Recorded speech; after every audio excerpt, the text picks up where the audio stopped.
Hello, prim friends. Well, I am back at one of my and your favorite places.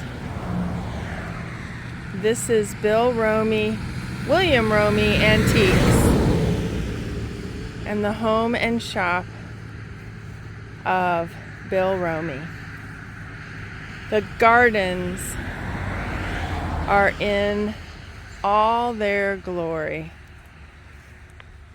I walked around here a little bit and I just couldn't decide where even to start.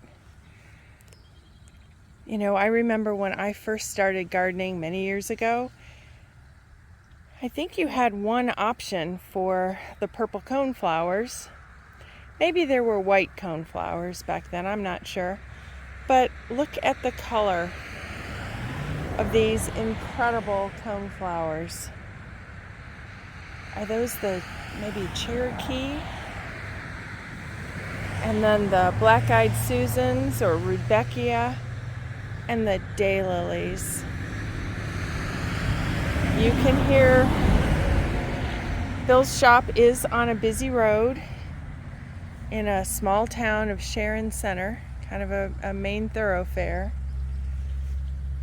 But, you know, you may have heard the saying, and I love that saying, that the earth laughs and flowers.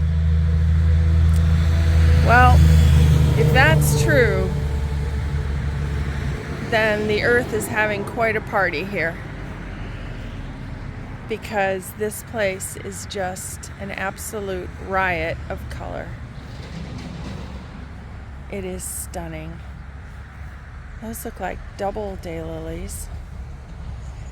You know, you can see in the back the singles, but then these in front, they're definitely daylilies, but they're almost like a fancy daffodil. Just beautiful. And that color offset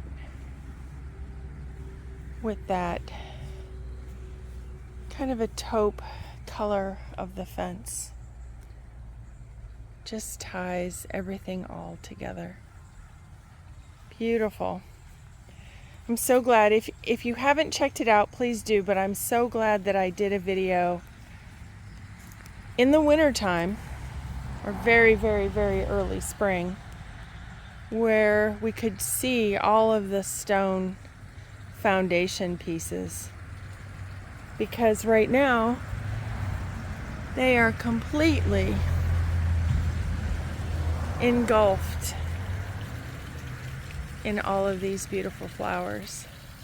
Oh, look at we don't see very many of those, unfortunately, anymore. There's a beautiful butterfly on the echinacea in there.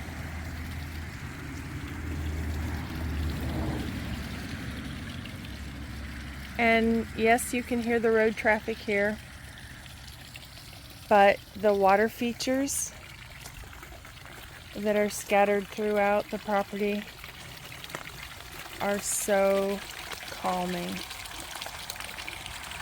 They add just such a beautiful sense of peace here. Look at the size. You could get in that. And I love that sweet little stone cat perched on the corner.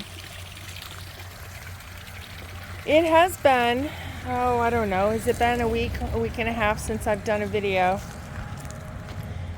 We have moved into the Cape and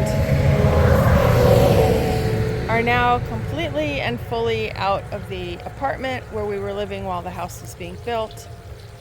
And it actually came to me last night that for the first time, today is the very first time in about 3 years that we have had only one address, one home, one piece of property to care for. And realize what a relief, honestly, that is. It's been quite a lot, quite a challenge. But this is what we've been working for.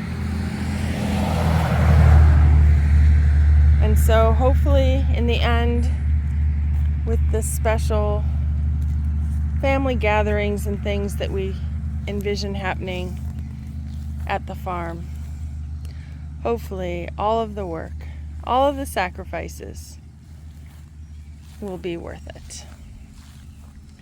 So here's the sign, 5958 Ridge Road is the location of this lovely shop.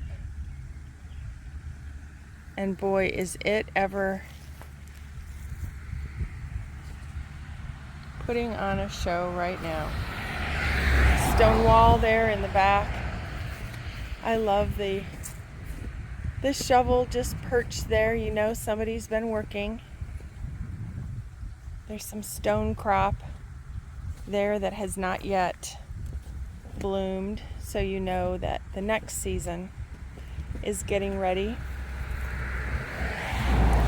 Little alliums.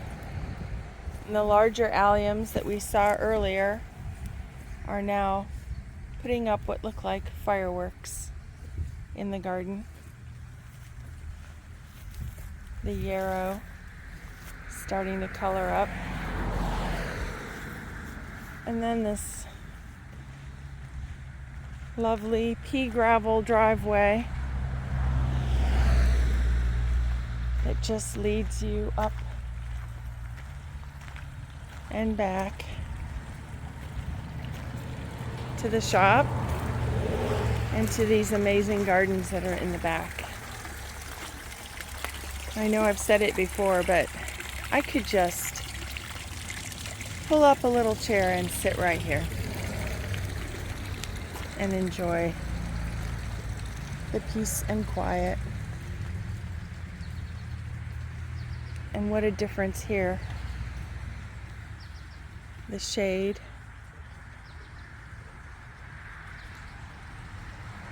From these trees. You can feel the temperature difference that makes here. And so typically the flowers will change somewhat. Usually it's the sunshine that brings those really vibrant colors that those kind of flowers like the best. There's some beautiful astilbe blooming, and you can see the pollinators enjoying themselves here. That lovely well pump and the stone kitty peeking out there. These amazing bricks from an Ohio brick factory. And the green from the hellebores. Look at the size of that. It's like a shrub there in the corner. Hellebores are also known as Lenten roses. They're really one of the earliest flowers to bloom. And they're called Lenten roses because often that is the time of year during Lent when they are blooming. So I'll take a little step up here and check out these beautiful cats. I know I have had requests from several of you that have asked where Bill finds these, if it's not just in his travels for antiques, where he finds the stone cats and whether or not those are for sale. I will definitely ask him today. I love the moss on these stones. There is a recipe, although Bill said he doesn't need that. I'll show you the little spot in the corner where he typically puts the new items so that they will start to get that green mossy color. But my recollection is if you use a yogurt. If you will coat it in a yogurt. I'll double check that and make sure, but I think that was the recipe as I recall. And then put it outside in a cool and damp place. There's something about the yogurt that helps to bring about that flush of the moss. And behind me is another water feature that is so sweet and so prim. Check that out. There's the pump and the galvanized bucket and a half of perhaps a wine barrel or a whiskey barrel. And back here you do not even hear the road. Check out that. Also an echinacea. Beautiful coloring. And the stone beeskeep. And the heuchera. They're also known as coral bells. Those come in so many different colors. So if you're looking for something like that, it's a nice sort of a ground cover. You can see here this one is much more green. And this one has some of the red, hints of red. I don't know if the camera is able to pick that up or not. And the white cone flowers. And again, another of the cats.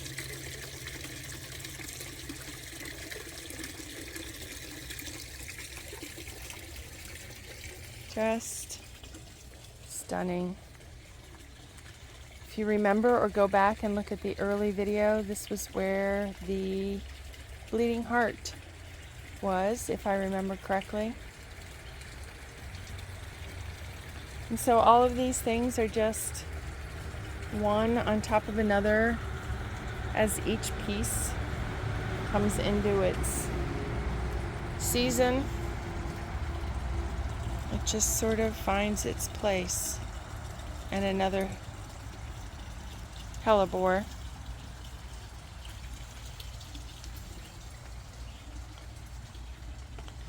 The hostas, beautiful hostas. Hopefully, if things go as planned. Well, first of all, there will be another video coming shortly from Zoar. Hopefully both from the town of Zoar and also the antique show that is going on this weekend, Saturday and Sunday, the 29th and 30th. If you're in the area, or even if you're not, it is worth the road trip. So Zoar was a town of German people that in 1817 they left Germany, about 300 of them, and created really a utopian society. In many ways, in some ways, much like the Shakers. But a fascinating community of people. I think actually one of the oldest, if not the oldest, communal living society. They left Germany in 1817 to escape the oppression and the religious oppression. And actually when they came to the United States and maybe even Ohio, they borrowed money from the Quakers in order to purchase their 5,000 acres in Ohio, which became the town of Zoar. So enough on that. You need to definitely check out the upcoming video that will give you more information and hopefully a tour around the town as well as the antiques. It is supposed to be about 95 degrees tomorrow. So I'm very much enjoying our mid-80s today. And yeah, we'll see what tomorrow brings, but I'm looking forward, very forward to that antique show. Oh, so the point of my saying all of that is that Seville Antiques and Bill Hrome's shop is less than an hour from there. So if you are in fact coming into town for that show, you definitely want to stop in these two locations as well. Look at the size of that geranium pot. We've also had people asking, how does he get those to be so incredibly full? So I'll ask him what his trick is. I know for me, what I usually do is try to deadhead as often as possible. All plants' goal, really, is to reproduce. And so as soon as the flower head starts to die, it starts to make a seed head. Well, as soon as it's making a seed head, it thinks it's finished in its process. It's finished in its goal. And so deadheading tells the plant, uh-oh, I did not succeed that time, so I better push more blooms in order to be able to reproduce, in order to be able to have the seed heads. So deadheading your plants is one way for those that continue to bloom, is one way to get them to keep blooming, to keep pushing more bloom. I love how they're stacked. And actually, I notice here, Bill has these amazing stretches of steel edging, which I will definitely be asking him about. There's a little L-shaped or V-shaped triangle there with like a piece of rebar tucked in to hold that upright. So clever. I'm sure those are heavy. I'm sure they've been there a long time. The ferns here in this dark area. And there's a post and some climbing vine going all the way up into the trees here. It's such a beautiful, peaceful, it's like a park. Well, it's asking to be walked back. So let's see. What does it look like back here? Look at all the stone.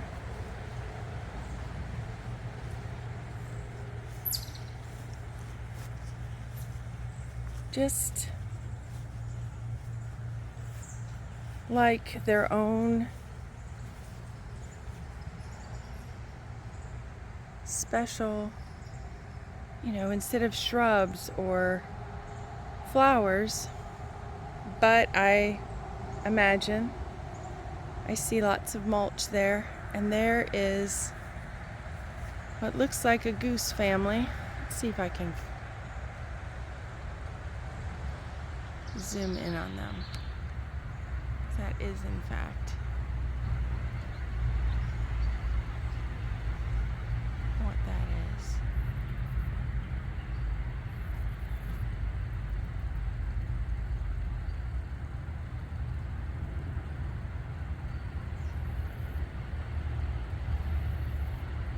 Doesn't really look like just an canary goose. I'll have to ask Bill if he knows what the little family is. They're enjoying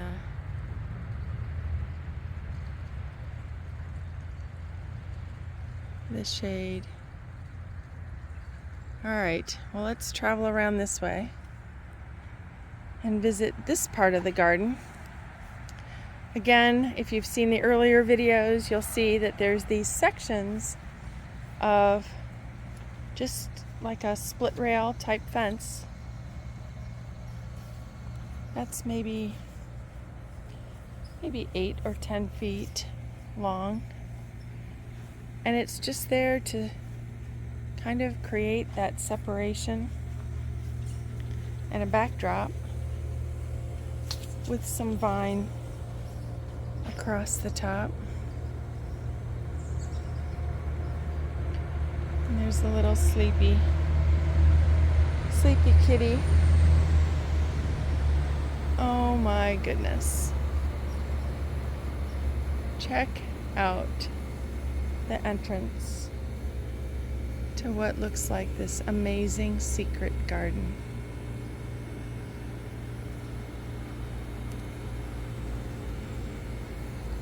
Again, more of these beautiful coneflowers. And you know, that's a perennial when you go to the, sweet thing. When you go to the perennial, you know, to your local garden center, you can buy a small pot.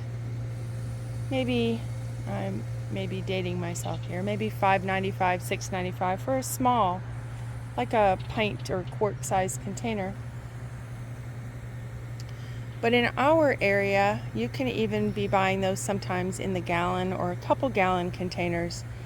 And the immediate effect in your garden is impressive for just, you know, another $15, $20, $25. Plus, the other wonderful thing about perennials is that they can be divided and moved around your garden for yourself, or divided and shared with friends. And we're back in the sunshine. And here's the bright flowers. But boy, those hostas are doing beautiful. Not typically a favorite location for hostas.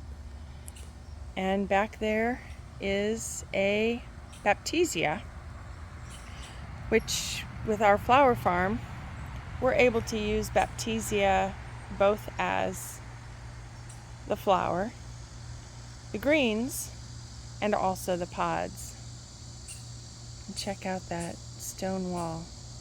The sun is so bright behind me right now, I can't even see the screen on my camera, so I'm hoping you're able to see that. Love the flower pot, the petunias sitting on top of that beautiful pedestal. So yes, so that is one of the blessings of the perennial plants. Now, the downfall of perennials is that they have a specific time of year that they bloom, and then that's it. Where annual flowers are much more likely to bloom and bloom again and again and again. And that's why your geraniums and things like that last for long into the growing season. And I had always been really a fan of the perennials.